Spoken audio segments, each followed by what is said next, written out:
लोकसभा निवडणुकीच्या निकालानंतर भाजपमध्ये मोठे बदल होतील अशी माहिती मिळते। सुमार कामगिरी असलेल्या विस्तारकांना सरळ घरचा रस्ता भाजप दाखवणार आहे असं कळतंय। जूनच्या शेवटच्या आठवड्यापर्यंत विस्तारक योजनेची पुन्हा फेररचना केली जाईल। त्यामुळे सध्या विस्तारकांना पुढची सूचना मिळेपर्यंत धीर धरण्याचे आदेश देण्यात आलेत। त्यामुळे लोकसभेची कामगिरी बघून विस्तारकांसंदर्भातला मोठा निर्णय घेतला जाईल। ज्या विस्तारकांची कामगिरी सुमार असेल त्यांना भाजप थेट घरचा रस्ता दाखवेल अशी माहिती मिळते। जूनच्या शेवटच्या आठवड्यापर्यंत विस्तारक योजनेची फेररचना केली जाणार आहे।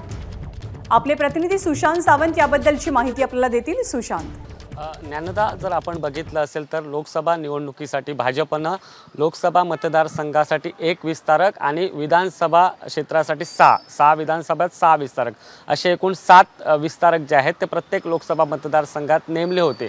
यांची नुकतीच एक बैठक झाली। या सगळ्या विस्तारकांकडून आढावा घेतला गेला। लोकसभा निवडणुकीत कशा पद्धतीने मतदान झालं, कुठल्या भागातून कसं मतदान झालं याचा सगळा आढावा जो आहे तो या बैठकीत घेण्यात आला। यामध्ये प्रामुख्याने भाजपच्या वरिष्ठ नेत्यांनी विस्तारकांच्या कामगिरीवर कुठेतरी नाराजी व्यक्त केली। कारण भाजपला जे अपेक्षित मतदान हवं होतं ते झालेलं नाही असं म्हणणं भाजपच्या काही नेत्यांचं आहे।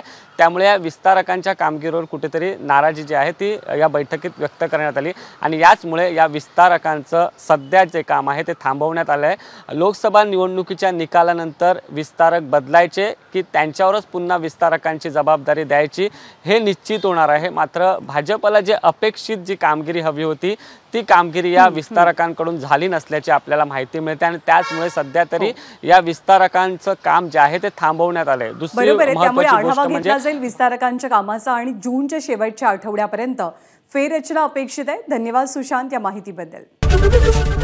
एबीपी माझा, उघडा डोळे बघा नीट।